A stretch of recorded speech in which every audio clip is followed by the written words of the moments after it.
اللہ رب العالمین کے قرآن مجید کی تلاوت کرنے کے لیے، اس کو سمجھنے اور سمجھانے کے لیے جب ایک جگہ پر جمع ہوتے ہیں، الا نزلت علیہم السکینہ، یہ ہو نہیں سکتا کہ اللہ رب العالمین کی ان کے اوپر رحمتیں نازل نہ ہوں۔ وحفتہم الملائکہ، اور یہ ہو نہیں سکتا کہ رحمت کے فرشتے انہیں اپنے پروں میں ڈھانپ نہ لیں۔ وذکر اللہ فی من عندہ، اور یہ ہو نہیں سکتا کہ بندہ اللہ کا ذکر کرے اور اللہ رب العالمین ساتوں آسمانوں پر فرشتوں کے درمیان ان لوگوں کا ذکر نہ کرے۔ یہ حقیقت میں یہ محفلیں اور یہ مجلسیں کبھی کبھار ایسا ہوتا ہے کہ ہم شوق سے آتے ہیں، کبھی کبھار کسی نے کہہ دیا، کوئی مجبوری کے تحت آ جاتے ہیں، لیکن وہ حدیث مجھے یاد آتی ہے کہ اللہ رب العالمین کے پاس ایک مرتبہ جب فرشتے پہنچے، اللہ نے پوچھا کہ کہاں سے آ رہے ہو؟ کہنے لگے کہ اللہ رب العالمین ایک جگہ پر تیرا ذکر ہو رہا تھا، لوگ بیٹھے ہوئے تھے، تو وہاں سے ہم آ رہے ہیں۔ اللہ نے فرمایا ان سب کی مغفرت کا اعلان کر دو، سارے سب کی گناہوں کی معافی کا اعلان کر دو۔ تو فرشتوں نے کہا، اے اللہ، ان میں سے ایک بندہ ایسا تھا جو وہاں سے گزر رہا تھا، اس کی نیت نہیں تھی کوئی آنے کی، لیکن وہ گزر رہا تھا کہ گزرتے ہوئے وہ بیٹھ گیا۔ اللہ نے فرمایا کہ اس کی بھی ان کے ساتھ جو ہے وہ مغفرت کر دو۔ احباب گرامی، ہم تو گناہوں کے اندر اتنے دلدل کے اندر جو موجود ہیں، ہمیں تو کوئی سرا مل جائے اللہ کی مغفرت کا تو ہم تو اللہ کا شکر ادا کرتے ہیں۔ شکر ادا کرنا چاہیے کہ ایسے اللہ رب العالمین ہمیں مواقع میسر کر رہا ہے کہ جس کے ذریعے ہم اب اللہ رب العالمین سے اپنے گناہوں کی معافی کروا رہے ہیں۔ احباب گرامی، یہ جو دین اسلام کی نعمت ہے ہمارے پاس، میں نعمت اس وجہ سے کہہ رہا ہوں کہ اللہ رب العالمین نے خود اس دین اسلام کو اپنی نعمت کہا ہے۔ الیوم اکملت لکم دینکم واتممت علیکم نعمتی۔ حجۃ الوداع کے موقع پہ اللہ نے جب اعلان کیا کہ محمد صلی اللہ علیہ وسلم، آج ہم نے تمہارا دین تمہارے لیے مکمل کر دیا۔ وَأَتْمَمْتُ عَلَيْكُمْ نِعْمَتِي، اور مسلمانوں تم پر اپنی نعمت کی تکمیل کر دی۔ یہ دین اسلام نعمت کا نام ہے، یہ دین اسلام رحمت کا نام ہے، یہ دین اسلام کسی زحمت کا نام نہیں ہے کہ میں اور آپ سمجھیں کہ اگر اسلام آ گیا ہمارے گھر میں تو یقیناً پابندیاں تو لگیں گی، یقیناً اللہ کی مرضی کے مطابق چلنا کوئی آسان کام تو نہیں ہے۔ شادی بیاہ کے موقع پر اپنی رسم و رواج چھوڑنی پڑیں گی، جو ہم نے کلچر اور دیگر چیزیں بنائی ہوئی ہیں ان کو چھوڑنا پڑے گا، خاندان کی ناراضگیاں مول لینی پڑیں گی، اور یہ آسان کام تو نہیں ہے۔ لیکن حقیقت یہ ہے کہ جہاں پہ یہ کام ہو جائے اللہ کی رحمتوں کا نزول وہاں پر ہوتا ہے، اللہ کی نعمتیں وہاں پر نازل ہوتی ہیں۔ معاشرے کے اندر برائیاں موجود ہیں، ایک طریقہ یہ ہے کہ خاموش رہیں، ٹھیک ہے اب کیا کریں، جو کرنے ہیں کرنے دو۔ ایک یہ ہے کہ اس کو زبان سے برا کہہ دو، بہت بڑا کام ہے، ناراضگیاں بھی ہوں گی، لوگ بولیں گے تم کون ہوتے ہو، لوگ بولیں گے تمہارا کیا کام ہے، اور دیگر طعنے بھی ملیں گے۔ احباب گرامی، لیکن حقیقت میں یہ یہ کہنا، یہ جہاد کرنا زبان کے ذریعے، یہ اللہ رب العالمین کی نعمت ہے۔ اللہ رب العالمین کیا فرما رہے ہیں؟ جو میں نے آپ کے سامنے آیت تلاوت کی ہے، اللہ فرما رہے ہیں یا ایھا الذین آمنوا ادخلوا فی السلم کافہ، اے ایمان والو، اے ایمان والو، کس کو کہہ رہے ہیں؟ ایمان والوں، لوگوں کو، عام لوگوں کو اعلان نہیں ہے، یہ پوری انسانیت کو ہی فقط اللہ مخاطب نہیں ہے۔ کس کو پکار رہے ہیں؟ ایمان والوں کو۔ ایمان کسے کہتے ہیں؟ یقین۔ انما المؤمنون الذین آمنوا باللہ ورسولہ ثم لم يرتابوا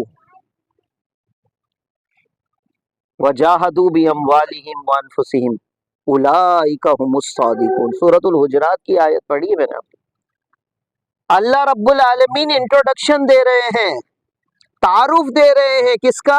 ایمان والوں کا۔ ایمان والے کون ہیں؟ فقط یہ نہیں کہ بڑے ہوئے تو بس رٹا لگاتے ہوئے آ گئے، لا الہ الا اللہ، لا الہ الا اللہ، اشہد ان لا الہ الا اللہ۔ یہ اس کا بھی عکس، یعنی ہم میں سے بہت سوں کو مطلب بھی نہیں معلوم ہوتا، بہت سوں کو مطلب ہی نہیں معلوم ہوتا، یہ تک نہیں پتا کہ لا الہ الا اللہ کا مطلب ہم کہہ کیا رہے ہیں، کس بات کا اقرار کر رہے ہیں، کس کا انکار کرنا ہے۔ اللہ کیا فرما رہے ہیں؟ انما المؤمنون الذین آمنوا باللہ ورسولہ، ایمان والے وہ ہیں جو اللہ پر ایمان لائے ہیں۔ کون سا ایمان؟ ایک تو ایمان وہ ہے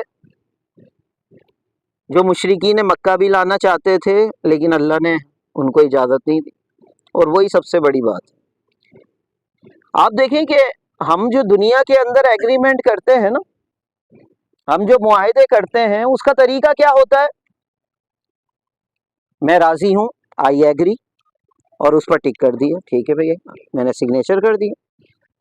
آپ کمپیوٹر کی دنیا میں چلے جائیں گے، کوئی ایپ آپ نے ڈاؤن لوڈ کرنی ہے، آپ نے کچھ اور جو ہے اپنا کمپیوٹر میں سافٹ ویئر جو ہے انسٹال کیا ہے، تو آخر میں آپ سے ٹرمز اور کنڈیشنز دے کر اور آپ سے پوچھتے ہیں ڈو یو ایگری؟ آپ اگر ایگری کرتے ہیں تو کلک کر دیں اس پر، اگر آپ نے ایگری پہ کر دیا تو آگے چلے گا معاملہ، اگر آپ نے نیچے آئی ڈونٹ ایگری پہ کیا تو آگے نہیں چلے گا۔ لیکن ہمارا جو معاہدہ اللہ سے ہوتا ہے، اس کا یہ بالکل اپوزٹ ہے دنیا کے معاہدوں سے۔ اللہ رب العالمین کا معاہدہ ہمارے ساتھ تب چل سکتا ہے جب میں سب سے پہلے انکار کرنے والا بن جاؤں، میرے اندر انکار کا حوصلہ آ جائے، تب جا کے ہمارا ایگریمنٹ اور ہمارا راضی نامہ اللہ کے ساتھ آگے چلتا ہے۔ ہمارے یہاں تو کلمے کا مطلب اسکول میں چھوٹے بچوں کو اور دیگر کو کیا سکھایا جاتا ہے؟ لا الہ الا اللہ، اللہ کے سوا کوئی معبود نہیں۔ میں کچھ دنوں پہلے اپنی کلاس کے بچوں سے، کالج کے بچوں سے پوچھ رہا تھا، فرسٹ ایئر بڑے بچے ہیں، میں نے کہا بیٹا اس کلمے کے کتنے پارٹ ہیں، کتنے حصے ہیں؟ کسی کو نہیں پتا۔ چلو ٹھیک ہے، میں کر کے دیتا ہوں۔ پہلا حصہ ہے لا الہ، دوسرا حصہ ہے الا اللہ۔ بیٹا لا الہ کا کیا مطلب ہے؟ سب خاموش، پتہ ہی نہیں کسی کو۔ بھائی جب تک لا الہ الا اللہ کو کراس نہیں کرو گے، اس کو پار نہیں کرو گے تو الا اللہ تک نہیں پہنچ سکتے۔ ڈائریکٹ پہنچو گے بھی تو اللہ کو قبول نہیں ہے۔ نبی مہربان صلی اللہ علیہ وسلم کے چچا ابو طالب، آپ کو پتا ہے نا، ابو طالب جو چچا تھے، کتنا پیار کرتے تھے اللہ کے رسول سے، حفاظت کرتے تھے اللہ کے رسول کی کہ کوئی ان کو تکلیف نہ دے، میرا بھتیجا ہے یہ۔ 10ویں سال، 9ویں اور 10ویں سال میں جب بیمار ہو گئے تو سردار سارے مل کر چچا ابو طالب کے پاس پہنچے، ابو طالب اب اپنے بھتیجے کو سمجھا لو، اب بھی اگر باز نہیں آیا تو ہم تمہاری ضمانت قبول نہیں کریں گے، بس اب بہت ہو گیا۔ ابو طالب نے بھتیجے کو بلایا۔ بھتیجا کون ہے؟ کون ہے بھتیجا؟ محمد مصطفیٰ صلی اللہ علیہ وسلم بلائے۔ بھتیجے کے سن تو لو، یہ کہنا کیا چاہتے ہیں؟ میں بوڑھا ہو گیا ہوں، سنو تو صحیح ان کی۔ آپ ذرا سوچیں، ایک ہی سہارا ہے چچا، دنیاوی اعتبار سے حفاظت کرنے والے، وہ بھی کیا کہہ رہے ہیں کہ بس اب دیکھ لو، میں بوڑھا ہو گیا ہوں، میری ضمانت یہ قبول نہیں کر رہے۔ کہنا کیا چاہتے ہیں سن تو لو۔ کہنے لگے اگر تم یہ کام سب کا سب اس وجہ سے کر رہے ہو، دولت چاہیے، عزت چاہیے، سرداری چاہیے، کسی عورت سے نکاح کرنا ہے، یہ سب کچھ کروانے کو تیار ہیں، بس یہ جو کہتے ہو نا ایک اللہ کو مانو، اس کو چھوڑ دو۔ کس کو مانو؟ ایک اللہ کو۔ احباب گرامی، مسئلہ یہ ہے سب سے بڑا، ایک اللہ کو مانو، سب سے بڑی آزمائش۔ اللہ کے رسول نے کیا جواب دیا؟ فرمایا تم میرے دائیں ہاتھ پر سورج اور بائیں ہاتھ پہ چاند بھی لا کے رکھ دو گے، آپ کو پتہ ہے یہ ناممکن چیز ہے، یہ نہیں ہو سکتا۔ کوئی لا کے رکھ سکتا ہے؟ کوئی شاعری کر سکتا ہے، کوئی افسانے لکھ سکتا ہے، حقیقت میں کوئی نہیں کر سکتا۔ لیکن اللہ کے رسول نے فرمایا خدا نہ خواستہ کچھ ایسا بھی کوئی کر کے دکھا دے مجھے، میں پھر بھی اپنی دعوت سے پیچھے ہٹنے والا۔ اتنا یقین، یہ ہے وہ یقین، یہ ہے وہ ایمان جو اللہ رب العالمین ہم سے ڈیمانڈ کرتا ہے، ہم سے تقاضا کرتا ہے۔ کوئی انہونی کو ہونی کر کے دکھا دے، لیکن پھر بھی آپ کو یقین ہو کہ نہیں، اللہ کے مقابلے میں یہ کچھ نہیں۔ انہوں نے پھر اگلا مطالبہ کیا کیا؟ چلو ایسا کرتے ہیں، ایک سال تم ہمارے بتوں کی پرستش کیا کرو اور ایک سال ہم تمہارے رب کی عبادت کریں گے، اب تو مان لو۔ کچھ دو اور کچھ لو کا معاملہ کرتے ہیں۔ اللہ کے رسول صلی اللہ علیہ وسلم خاموش ہو گئے۔ خاموش کیوں ہوئے؟ اللہ چاہتے تھے اے اللہ اب تو ان کو جواب دے میری طرف سے۔ تو اللہ رب العالمین نے سورۃ الکافرون نازل فرمائی۔ کیا فرمایا؟ قل یا ایھا الکافرون، کہہ دیجئے نبی صلی اللہ علیہ وسلم کافرو، لا اعبد ما تعبدون، میں اس کی عبادت نہیں کروں گا جس کی تم عبادت کرتے ہو، ولا انتم عابدون ما اعبد، تم کہہ رہے ہو ایک سال کی عبادت کر لیں گے، اللہ کو ایسا غلام قبول ہی نہیں ہے جو ایک سال کسی اور کا غلام ہو۔ تو لا الہ کا کیا مطلب ہے؟ وہ یہ چاہتے تھے کہ 360 کو بھی مانے اور ایک پلس کر کے ایک اور جمع کر کے ایک اللہ کو بھی مان لے، ان کے لیے کوئی مسئلہ تھا؟ نہیں تھا۔ ہمارا کیا معاملہ ہے؟ ہمارا یہ ہے کہ ہم اللہ کو نہیں مانتے ہیں ڈائریکٹ، پہلے کیا کرتے ہیں؟ لا الہ، پہلے سب کی خدائی کا انکار کرتے ہیں۔ کوئی دنیا میں بڑا نہیں ہے، کوئی دنیا میں عبادت کے لائق نہیں ہے، کوئی محبت کے لائق نہیں ہے، کوئی کبریائی کے لائق نہیں ہے۔ جب یہ آپ نے اعلان کر دیا اس کے بعد اللہ کہتے ہیں اب میرے پاس آؤ۔ یہ دل صاف ہو جائے نا، جب کسی برتن کے اندر کوئی پاکیزہ چیز ڈالنے سے پہلے، دودھ ہی لے لیں، دودھ کو ڈالنے سے پہلے کیا کرتے ہیں؟ دھلے ہوئے برتن کو بھی ایک مرتبہ کھنگالتے ہیں، کچھ ملاوٹ نہ ہو جائے۔ اللہ کو ایسا برتن چاہیے دل کا، یہ جب صاف ہو جائے نا تمہارے دل کا برتن، اس کے بعد کہو الا اللہ۔ اب کوئی بڑا ہے تو کون ہے؟ اللہ۔ کوئی کبریائی کے لائق ہے تو کون ہے؟ کوئی غلامی کے لائق، کسی کی غلامی کی جائے تو وہ کون ہے؟ اللہ رب۔ کوئی حکمران ہے تو کون ہے؟ اللہ رب۔ باطل دوئی پسند ہے، حق لا شریک ہے، شرکت میان حق کو باطل نہ کر قبول۔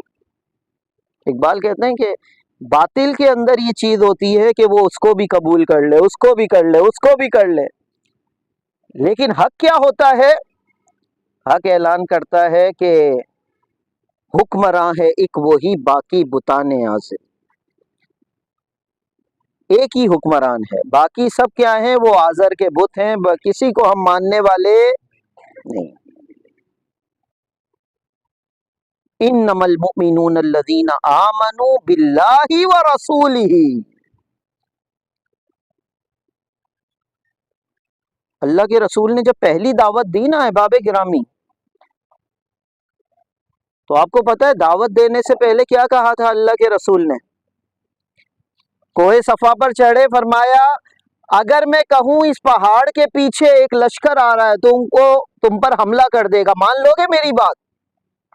کیا کہا تھا سب نے؟ کوئی اور کہتا تو ہم نہیں مانتے، لیکن اگر آپ کہہ رہے ہیں تو ہم ماننے کو تیار ہیں۔ کوئی نشانی نہیں تھی وہاں پر کسی لشکر کی، کوئی گھوڑوں کی ٹاپوں کی آوازیں نہیں تھی، کوئی اڑتی ہوئی دھول مٹی کچھ بھی نہیں تھی، لیکن اللہ کے رسول کہہ رہے ہیں تو ماننے کو تیار۔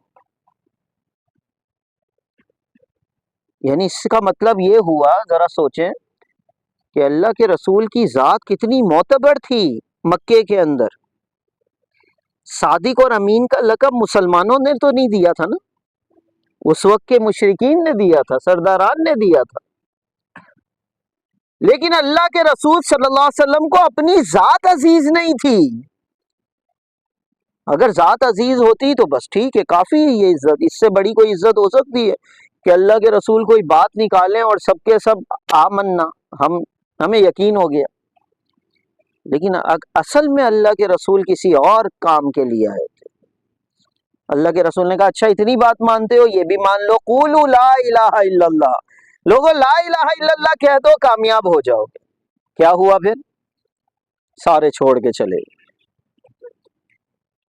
یہ ماننے والے، بغیر نشانیوں کے ماننے والے، ایک ایک بات ماننے والے، جیسے ہی کلمے کی بات آئی تو سارے چھوڑ کے چلے گئے۔ یہ آسان کام نہیں ہے، آسان کام نہیں ہے یہ دین۔ یعنی ہم یہ سمجھتے ہیں کہ شاید اللہ کے مقابلے میں فقط بتوں کا انکار ہی بس یہ ضروری ہے، نہیں، اپنی خواہشات کا انکار کرنا۔ کئی مرتبہ ہم اس کو بھی کیا بنا لیتے ہیں؟ معبود بنا لیتے ہیں۔ اللہ پکار رہا ہے حی علی الصلاۃ، لوگو نماز کی طرف آؤ، حی علی الفلاح، لوگو کامیابی کی طرف آؤ۔ میرا دل کہتا ہے کہ میں نہیں اٹھ سکتا۔ ظہر پہ اللہ پکار رہا ہے آ جاؤ نماز کے لیے، آ جاؤ میرے دربار میں دکان نہیں چھوڑ سکتا، میں میٹنگ نہیں چھوڑ سکتا، میں دیگر کام نہیں چھوڑ سکتا۔ اللہ پکار رہا ہے عصر پر، میں اپنی مصروفیات نہیں چھوڑ سکتا، میں اپنے کھیل نہیں چھوڑ سکتا، میں اپنی کچہری جو تھلے پہ بیٹھ کے کر رہا ہوں میں نہیں چھوڑ سکتا۔ مغرب پہ اللہ پکار رہا ہے، عشاء پہ پکار رہا ہے۔ کس کو بڑا بنایا آپ نے؟ اپنے نفس کو بڑا بنایا۔ وہ ہمارے کالج میں ایک گارڈ بیٹھتے ہیں، تو 5-6 سال پہلے میں مسجد سے نکلا، بیٹھے ہوئے تھے نماز کے وقت، میں نے ان کو کہا، ویسے ہی میں نے عذرائے مذاق کہا، میں نے کہا کہ بھائی آپ کو پرنسپل صاحب بلا رہے تھے اور آپ آئے نہیں ان کی بات کہنے پر، تو وہ ڈر گئے۔ انہوں نے کہا سر کیا بات کر دی، میں یقین کریں ہمیں نہیں پتا۔ میں نے انہیں کہا کہ یہ چھوٹے سے 5-6 ایکڑ کا جو زمین کا ٹکڑا ہے اس کے پرنسپل سے اتنے ڈر رہے ہو کہ میں نے کہہ دیا کہ انہوں نے بلایا اور تم نہیں گئے اور تم ڈر گئے کہ نہیں سر ہمیں آواز نہیں آئی۔ یہ پوری کائنات کا جو مالک ہے ابھی پکار رہا تھا تھوڑی دیر پہلے، میرے بندے آ جاؤ، میرے بندے آ جاؤ، آپ کے کانوں میں آواز آئی نہیں آئی؟ سر آئی تھی۔ میں نے بولا آپ کو ڈر نہیں لگا کہ اب کیا ہوگا؟ 4-5 ایکڑ کے ایک اختیار والے ایک بندے سے کیا کر لے گا؟ وہ کچھ نہیں کر سکے گا۔ اس سے ڈر گئے، نہیں سر میری آواز نہیں آئی کان میں، مجھے پتا نہیں تھا۔ یہ وہ حقیقت میں یقین ہے، یہ وہ چیز جو اللہ رب العالمین اپنے ایمان والے بندوں میں پیدا کرنا چاہتا ہے۔ لہذا احباب گرامی، یہ جو دین اسلام ہے سب سے پہلے اس کا سب سے بڑا بنیادی کام کیا ہے کہ اپنے دل کے اندر یقین پیدا کرنا. ثم لم یرتابوا، یقین کے بعد ذرہ برابر شک پیدا نہ ہو. دیکھیں اگر یہ چیز پیدا ہو جائے نا، اس کے بعد عمل میں مزہ آتا ہے. یعنی سعد بن ربیع رضی اللہ تعالیٰ عنہ ایک صحابی ہیں،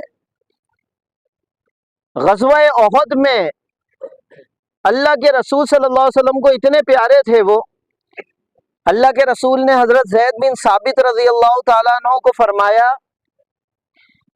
کہ زید جا کر دیکھ کر آؤ، سعد کو دیکھو کہاں پر ہے، مل جائے میرا سلام کہنا، زخمی ہو تو پوچھنا کہ کیسے ہو، کیسا محسوس کر رہے ہو.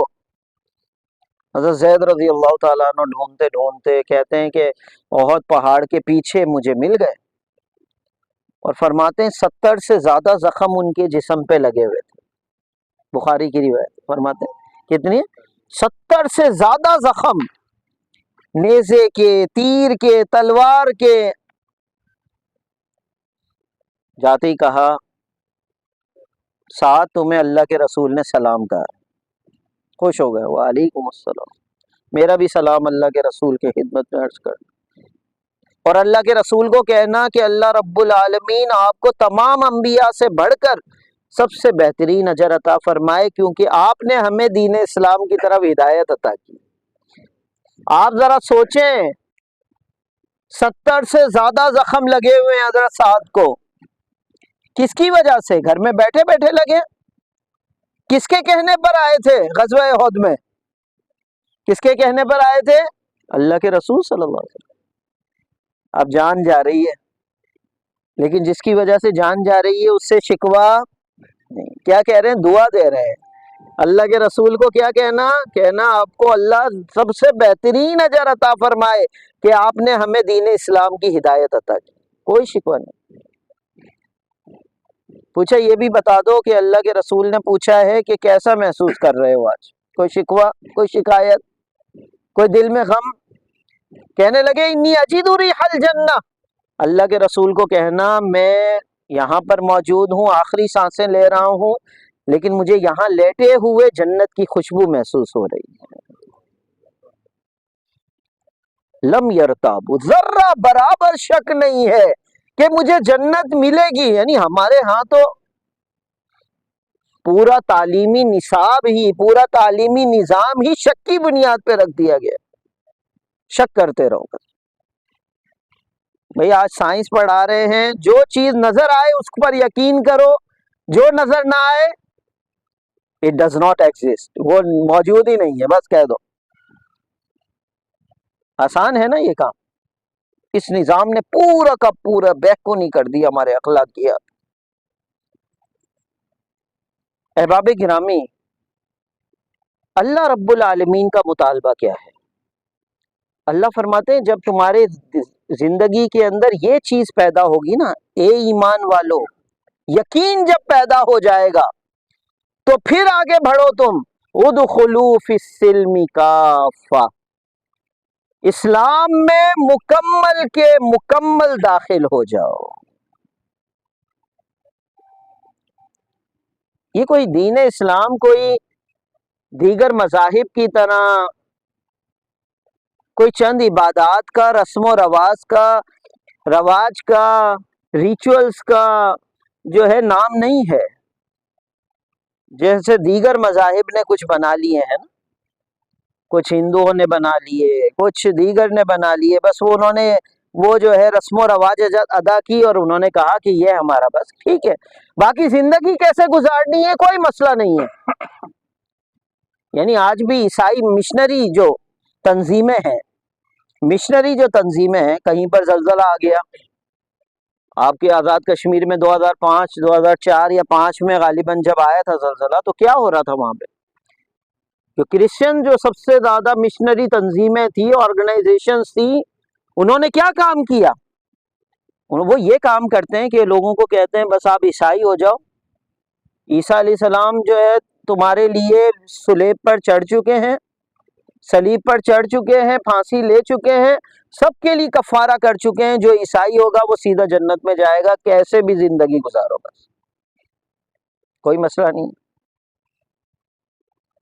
ہندوؤں کے اندر کاسٹ سسٹم پہ یقین کر لیں آپ. برہمن جو ہے وہ برہمن رہ کر رہے، کھشتری جو ہے وہ کھشتری بن کے رہے، دیگر جو ویش اور شودر وغیرہ ہے وہ اپنے اپنے متعلقہ دائرے کے اندر رہے. یہ تمہارے لیے کافی ہے، باقی زندگی جو گزارنی ہے گزارتے رہو. یہ ہے وہ تمام چیزیں جو دیگر مذاہب میں تھیں. اللہ رب العالمین نے جو دین اسلام آپ کے پاس بھیجا ہے وہ ان چیزوں کا نام نہیں ہے، چند عبادات کا نام نہیں ہے. ان چند عبادات کے امپیکٹ کا نام، معاشرے میں امپیکٹ کا نام جو ہے وہ دین اسلام. آپ نماز ادا کریں، اس کے اثرات معاشرے پر آئیں. آپ روزہ رکھیں، اس روزے کے اثرات معاشرے پر آنے چاہیے. آپ زکوٰۃ دیں، اس زکوٰۃ کے اثرات جو ہے معاشرے پر آئیں. آپ حج ادا کریں، حج کے اثرات معاشرے پر آئیں. اس کا نام دین اسلام ہے. نماز میں کیا ہوتا ہے؟ نماز میں اللہ نے کیا کہا؟ ان الصلاۃ تنہی عن الفحشاء والمنکر. نماز کس چیز سے روکتی ہے؟ بے حیائی سے روکتی ہے، برے کام سے روکتی ہے. یہ احساس دلاتی ہے کہ بھائی ابھی نماز کے لیے تم گئے تھے، اللہ کے حضور گئے تھے، تھوڑی دیر کے بعد پھر جاؤ گے.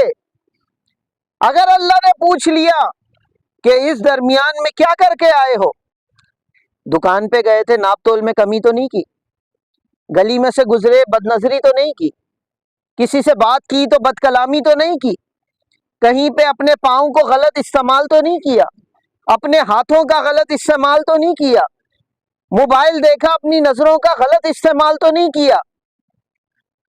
اللہ نے اگر یہ سوال کر لیا تو میں کیا جواب دوں گا؟ احساس. یہ نماز آپ کے اندر پیدا کرتی ہے. کوئی بڑا چھوٹا نہیں ہے، جو پہلے پہنچ گیا وہ اللہ کے حضور سب سے پہلے بیٹھے گا.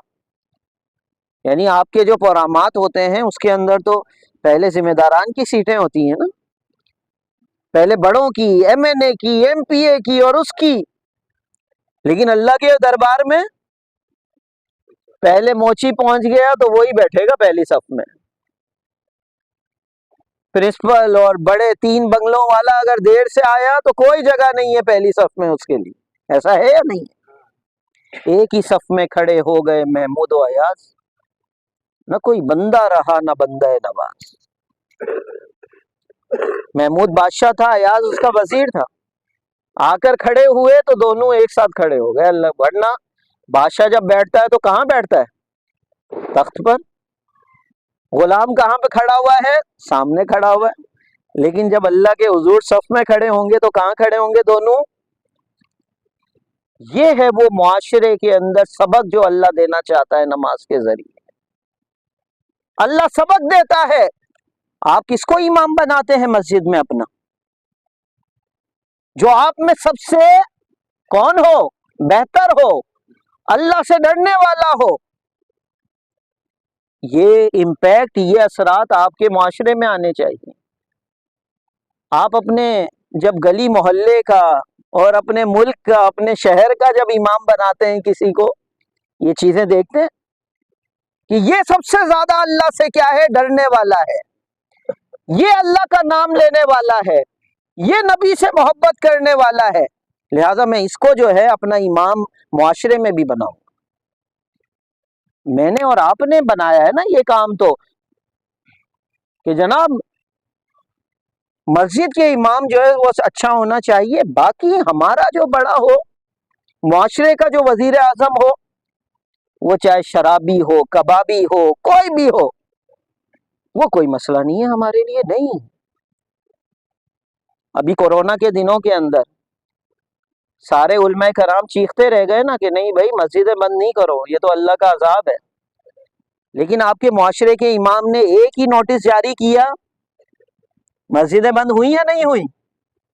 ہو گئی. یہ ہے معاشرے کا امام جو آپ نے بنایا تھا. علماء کرام چیختے رہے سود حرام ہے، اللہ سے جنگ ہے. لیکن جس کو آپ نے معاشرے کا امام بنایا اس نے کہا نہیں بھائی ابھی فی الحال سود کے بغیر ہم گزارا نہیں کر سکتے، آپ کچھ بھی چیختے رہے۔ آپ کے معاشرے نے، آپ کے علماء کرام نے، آپ نے چیخا کہ بے حیائی معاشرے میں نہیں ہونی چاہیے، آپ کے حکمرانوں نے کہا نہیں جناب، آپ کی یونیورسٹیوں میں بھی بے حیا پروگرام چلنے چاہیے، آپ کے رانی باغ میں بھی چلنے چاہیے، آپ کے دیگر فیسٹیول بھی ہونے چاہیے، اس میں ساری بے حیائیاں ہونی چاہیے۔ یہ ہم جو ہے نوٹس لکھ کر دے رہے ہیں اور سگنیچر کر رہے ہیں، آپ کچھ کر لیں۔ وجہ کیا ہے؟ آپ نے مسجد اور معاشرے کو الگ کر دیا۔ اللہ کہہ رہے ہیں یا ایھا الذین آمنوا ادخلوا فی السلم کافہ، الگ الگ نہ کرو۔ روزے کے اندر کیا ہے؟ روزہ کس چیز کا نام ہے ظاہری طور پر؟ کیا نہیں کرتے ہم؟ کھاتے نہیں ہیں اور پیتے نہیں ہیں، اور جائز حلال نفسانی خواہشات سے روک دیا ہمیں، اللہ نے روکا نا، ان تین کاموں سے روک دیا، حالانکہ وہ حلال تھے عام دنوں کے اندر، لیکن سحری کے وقت اللہ نے پکارا اللہ اکبر، اللہ کیا ہے؟ سب سے بڑا ہے، لہذا اللہ کا حکم ہے رک جاؤ۔ کسی کی ہمت ہوتی ہے نہیں بھائی، اب کوئی روزے دار روزہ رکھنا چاہے، وہ بولے نہیں میں تو ابھی کھاؤں گا تھوڑی دیر تک، اللہ نے کہہ دیا رک جاؤ، میں رک گیا حلال کھانے پینے سے، اور آخر تک یہاں تک کہ جب افطار ہونے لگا ساری خواہشات ساری چیزیں سامنے تھی، میرا ہاتھ آگے نہیں بڑھا۔ کب بڑھا؟ جب اللہ نے پکارا اللہ اکبر، وہی اللہ جو سب سے بڑا ہے، تمہیں روکا تھا، پھر تمہیں کیا دے رہا ہے؟ اجازت دے رہا ہے، کھا لو۔ کیا فرما برداری ہے؟ کیا اللہ فقط روزوں میں ہی اللہ ہے بڑا ہے؟ عام دنوں میں بڑا ہے یا نہیں ہے اللہ؟ اللہ نے کہا بے حیائی سے رک جاؤ۔ میں اور آپ اللہ کے ایک اعلان پہ رکتے ہیں؟ اللہ کہہ رہے ہیں بد نظری سے بچ جاؤ، رک رہے ہیں۔ نمازوں کے لیے آ جاؤ، میں کیا کر رہا ہوں؟ والدین کی خدمت کرو، میرا کیا رویہ ہے؟ رشتہ داروں کے حقوق ادا کرو، میرا کیا رویہ ہے؟ امریکہ تک دوست ہوں گے ہمارے فیس بک پر، دیگر طریقوں سے، سوشل میڈیا کے ذریعے، لیکن نہیں بنتی ہوگی تو کس سے نہیں بنتی ہوگی؟ بہن سے، نہیں بنتی ہوگی تو بھائی سے، نہیں بنتی ہوگی تو ماموں سے، نہیں بنتی ہوگی تو چاچا سے، نہیں بنتی ہوگی تو دیگر یعنی قریبی قریبیوں سے، لیکن ہمارے دوست کہاں پر ہوں گے؟ امریکہ میں، کینیڈا میں، وہاں کے، اور پھر سب کو بتائیں گے میرے وہاں تک فیلوشپ ہے۔ یا ایھا الذین آمنوا ادخلوا فی السلم کا۔ اب آپ ذرا دیکھیں، یہ روزے کی میں نے بات بتائی آپ کو، حدیث میں آتا ہے کہ اللہ کے رسول نے فرمایا من لم یدع قول الزور والعمل به فلیس للہ حاجۃ ان یدع طعامہ، اللہ کسی نے کھانا پینا چھوڑ دیا لیکن وہ جھوٹ بولنا نہیں چھوڑتا، وہ تنگ کرنا نہیں چھوڑتا، وہ گالی دینا نہیں چھوڑتا، اللہ کو ایسے کھانے پینا چھوڑنے کی کوئی حاجت نہیں ہے، اللہ کوئی اس کو ثواب دینے والا۔ اس کا مطلب یہ ہوا مقصد کھانا پینا چھڑوانا نہیں ہے، بلکہ اللہ ہمیں راضی کرنا چاہتا ہے اس بات پر کہ جس طرح اللہ کی رضا کے لیے حلال کھانا پینا چھوڑ دیا، ایسے عام دنوں میں اللہ کی خاطر حرام چیزیں بھی چھوڑ دی جائیں۔ ہم نے اللہ کی خاطر جو ہے حلال نفسانی خواہشات اپنے گھر والوں سے پوری کرنا چھوڑ دی، عام دنوں کے اندر ہم بے حیائی نہیں چھوڑ سکتے، بدکاری نہیں چھوڑ سکتے، حرام۔ یہ اللہ رب العالمین کا مطلب، یا ایھا الذین آمنوا ادخلوا فی السلم کافہ، پورے کے پورے داخل ہو جاؤ۔ افتؤمنون ببعض الکتاب وتکفرون ببعض، اللہ پوچھ رہے ہیں تم قرآن کے ایک حصے پر ایمان لاتے ہو، ایک حصے کا انکار کرتے ہو، انکار کس بات کا؟ کہ عمل ہی نہیں کرتا میں۔ قرآن تو کیا دے رہا ہے، اسلام تو کیا دے رہا ہے؟ یہ فقط نمازوں کا طریقہ تو اللہ کے رسول نے نہیں بتایا نا، وہ جرت سراپا، وہ ہمت مجسم، وہ راتوں کا عابد، وہ دن کا سپاہی. راتوں کو عبادت بھی سکھائی، دن میں جہاد بھی سکھایا. وہ جس نے سیاست کی زلفیں سنواری، اللہ کے رسول نے بتایا کہ سیاست کرنی کیسے ہے، مدینے کی ریاست بنائی نا. وہ جس نے فقیری میں کی بادشاہی. کوئی ضروری تو نہیں ہے کہ بادشاہ پورا سونے جواہر سے لدا ہوا ہو تو آپ مانیں گے اس کو بادشاہ. اللہ کے رسول تو وہ جس نے فقیری میں کی بادشاہی. اگر اس سے کچھ بھی عقیدت ہے تم کو تو اپنا وتیرہ بدلنا پڑے گا. تضاد زبان و عمل سے نکل کر صداقت کی راہوں پہ چلنا پڑے گا. خبر دے رہا ہے محمد کا اسوہ کہ آسان نہیں ہے مسلمان ہونا.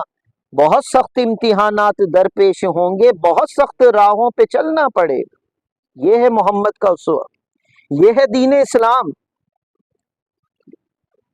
آگے اللہ کیا کہہ رہے ہیں؟ وَلَا تَتَّبِعُوا خُطُوَاتِ الشَّيْطَانِ. اسلام میں کون داخل نہیں ہوتا؟ جو شیطان کی پیروی کرتا ہے. کس کی پیروی کرتا ہے؟ شیطان کی. اتباع، احباب گرامی، اتباع. ابھی ربیع الاول کا مہینہ گزرا ہے نا، آپ نے بہت تقریریں اور سب کچھ علماء کرام کے خطاب سنے ہوں گے یقیناً. کیا سنایا؟ ایک بڑی معروف آیت سنائی ہوگی سب نے، قُلْ إِن كُنتُمْ تُحِبُّونَ اللَّهَ فَاتَّبِعُونِي. اللہ کہتے ہیں تم مجھ سے کچھ امید لگا کر بیٹھے ہو کہ اللہ ہمیں معاف کر دے گا، ہمیں جنت میں ڈال دے گا، تو ایک طریقہ ہے فَاتَّبِعُونِی. محمد مصطفیٰ کی کیا کرو؟ اتباع کرو. اتباع کس کی نہ کرو؟ وَلَا تَتَّبِعُوا خُطُوَاتِ الشَّیطان. شیطان کی اتباع نہ کرو. اتباع کہتے کس کو ہیں؟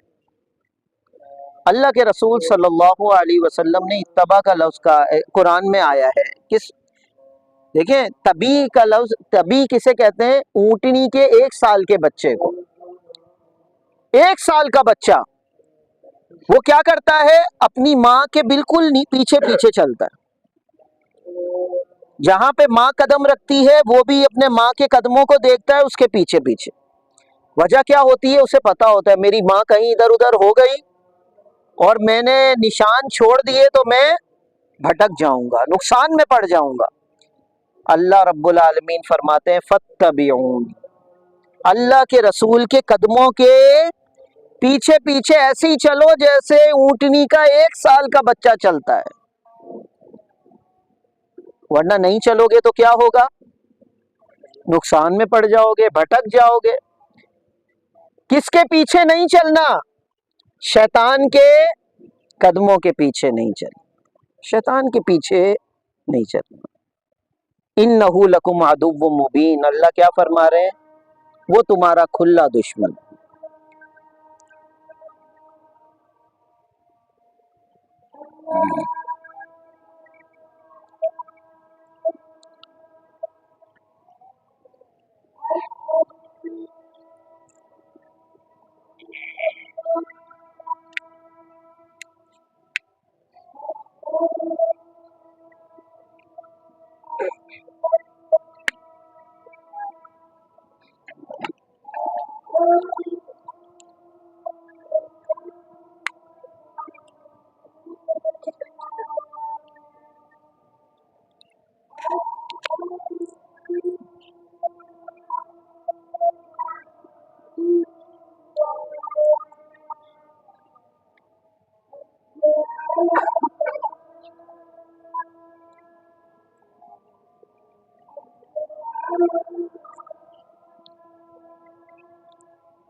تو احباب گرامی میں عرض کر رہا تھا کہ ایک طرف شیطان کی پیروی ہے اور ایک طرف اللہ کے رسول کی پیروی. ما آتاکم الرسول فخذوہ، اللہ فرما رہے ہیں ان کی پیروی تو محمد مصطفیٰ کی پیروی ایسے کرو کہ جو محمد مصطفیٰ تمہیں دیں اسے لے لو، وما نہاکم عنہ فانتہوا، اور جس سے منع کر دیں اس سے رک جاؤ۔ اور شیطان کیا کرتا ہے؟ شیطان آپ کے دل کے اندر غرور پیدا کرتا ہے۔ کس وجہ سے دھتکارا گیا تھا شیطان اللہ کے دربار سے؟ شیطان غرور کی وجہ سے نا، اس نے کہا کہ اے اللہ تو نے مجھے آگ سے پیدا کیا، آدم کو مٹی سے، میں کیسے اس کے سامنے جھکوں؟ 11 مرتبہ اللہ نے قرآن مجید میں یہ جو کنورسیشن ہے، یہ جو گفتگو ہے، یہ جو واقعہ ہے آدم علیہ السلام اور شیطان کے بارے میں، اللہ نے 11 مرتبہ قرآن میں ذکر کیا ہے۔ لیکن آپ ذرا دیکھیں کہ جہاں پہ اس نے عقل کا استعمال کیا اپنے اللہ کے حکم کے مقابلے میں، اللہ میری عقل یہ کہتی ہے، تیرا حکم اپنی جگہ پہ، لیکن میری عقل یہ کہتی ہے کہ میں اس سے زیادہ سپیریئر ہوں، بڑا ہوں، طاقتور ہوں، تو میں اس کے سامنے نہیں جھک سکتا، اگرچہ آپ کا حکم ہے۔ اللہ نے کوئی اس کا جواب نہیں دیا، اللہ نے تو ڈائریکٹ کہا میرا حکم نہیں مانتا یہاں سے دور ہو جا، اخرج منہا، میری نظروں کے سامنے سے دور ہو جا۔ شیطان نے کیا کہا؟ شیطان نے کہا اے اللہ تو نے مجھے آدم کی وجہ سے دھتکارا ہے، اب مجھے مہلت دے، میں اس کو نہیں چھوڑوں، میں دائیں سے بھی آؤں گا، بائیں سے بھی آؤں گا، سامنے سے بھی آؤں گا، پیچھے سے بھی آؤں گا، لیکن ان کو تیرا فرما بردار بننے نہیں دوں گا۔ آدم علیہ السلام اور حوا جو ہے جنت میں چلے گئے، شیطان پہنچ گیا، اپنا کام اس نے کیا کر دیا؟ شروع کر دیا، کہا کہ اللہ نے تمہیں اس درخت سے منع کیا ہے نا، اس درخت سے منع کیا ہے، اس وجہ سے کیا ہے کہ اس وجہ سے نہیں کہ کوئی مسئلہ ہو جائے گا، کوئی نافرمانی، اللہ اگر تم کھا لو گے تو کیا ہوگا؟ تم جنت میں ہمیشہ رہنے والے بن جاؤ، جنت میں۔ اب یہ جو چیز تھی حضرت آدم علیہ السلام اور حوا کے دل کے اندر بیٹھ گئی کہ یہ کھا لیں گے تو جنت میں ہمیشہ۔ کئی مرتبہ ہمیں بہت ساری اچھی بات دلوں کے اندر محسوس ہوتی ہے، وہ حقیقت میں شیطان کا بہکاوا ہوتی ہے۔ لیکن آپ کو پتا ہے شیطان کیا کرتا ہے؟ اللہ نے کہا وَقَاسَمَهُمَا إِنِّي لَكُمَا لَمِنَ النَّاصِحِينَ، آدم اور حوا کو کیسے بہکایا؟ قسمیں اٹھائیں شیطان نے، میں قسم کھاتا ہوں میں تمہارا کیا ہوں؟ خیر خواہ ہوں۔ قرآن میں اللہ بتا رہا ہے، ہمارے دل میں کئی مرتبہ آتا ہے نا، بس ایک مرتبہ کر لو، اس کے بعد کیا کرنا؟ توبہ کر لینا، کوئی مسئلہ نہیں ہے۔ 2 مرتبہ کر لو گے، تھوڑا سا یہ ہو جائے گا تو کیا ہوگا؟ ہاں، اور نہ جانے کیا کیا جو دلوں کے اندر چیزیں آتی ہیں، یہ حقیقت میں یہ شیطان کے بہکاوے ہوتے ہیں۔ یہ والی نماز چھوڑ دو، اس کو بعد میں جو ہے کیا کریں گے؟ بعد میں جو ہے کل فجر سے شروع کر دیں گے، کوئی مسئلہ نہیں۔ کسی کو کہہ دو جے چلیں نماز کے لیے، یار مجھے محسوس ہو رہا ہے کپڑے جو ہے وہ چھینٹے لگ گئے تھے، یہ ہو گیا، یہ ساری چیزیں کیا ہیں؟ یہ شیطان بہکاوا دلوں کے اندر ڈالتا ہے تاکہ بندہ اللہ کی اطاعت سے کیا ہو جائے؟ دور ہو جائے۔ احباب گرامی، آخری بات، بس انسان آدم اور شیطان میں فرق کیا ہے؟ آدم علیہ السلام سے جیسی غلطی ہوئی نا تو فوری طور پہ کیا کیا؟ یعنی شیطان سے جب غلطی ہوئی تو کیا کہا اس نے فوراً لاجک پیش کی، عقل سے دلیل پیش کی، اے اللہ میں تیری نافرمانی اس لیے کر رہا ہوں کہ میرے پاس عقل ہے، میرے پاس دلیل ہے اس کے کرنے کی، کہ میں نے اس وجہ سے یہ نافرمانی کی۔ لیکن آدم علیہ السلام سے جب نافرمانی ہو گئی تو کیا کیا؟ آدم علیہ السلام نے کوئی لاجک پیش نہیں کی، کہا اے اللہ مجھے کوئی طریقہ بتا دے، میں توبہ کرنا چاہتا ہوں۔ اللہ نے کیا بتایا؟ اللہ نے بتایا، یہ پڑھو، ربنا ظلمنا انفسنا، آپ کو سب کو آتی ہے نا، پڑھیں سب، ربنا ظلمنا انفسنا وَإِن لَّمْ تَغْفِرْ لَنَا وَتَرْحَمْنَا لَنَكُونَنَّ مِنَ الْخَاسِرِينَ، اے اللہ ہم نے اپنے اوپر ظلم کیا۔ یہ نافرمانی جو ہم کرتے ہیں نا، اللہ کی بادشاہت کو فرق کس کا نقصان ہوتا ہے؟ ہمارا اپنا نقصان ہوتا ہے۔ آج کل کے بادشاہ کی نافرمانی کریں تو ریاست خطرے میں پڑ جاتی ہے نا، اس کی بادشاہت خطرے میں پڑ جاتی ہے کہ لوگ نافرمان ہو گئے۔ اللہ کے رسول فرماتے ہیں پوری کائنات آدم سے لے کر قیامت تک آنے والا ہر انسان اگر اللہ کا فرما بردار ہو جائے تو اللہ کی بادشاہت میں اتنا بھی فرق نہیں آئے گا کہ تم انگلی جو ہے سمندر پہ ڈالو اور جو باہر نکالو گے جو پانی لگا ہوا ہوگا، اتنا بھی فرق آنے والا، اور آدم علیہ السلام سے لے کر قیامت تک آنے والا آخری بندہ اگر اللہ کا نافرمان ہو جائے تو اللہ کی بادشاہت میں اتنا بھی کمی نہیں آئے گی کہ جس کے تم انگلی ڈالو اور نکالو تو جتنا پانی لگا ہوا ہوتا ہے اتنی بھی کمی آنے والی۔ ربنا ظلمنا انفسنا، یہ ہے وہ آدم اور شیطان کا فرق۔ شیطان اکڑتا ہے اپنی نافرمانی پر اور آدم علیہ السلام جھک جاتا ہے اللہ کے حضور، اے اللہ مجھے معاف کر دے، جس طریقے سے بھی مجھ سے غلطی ہو گئی ہے۔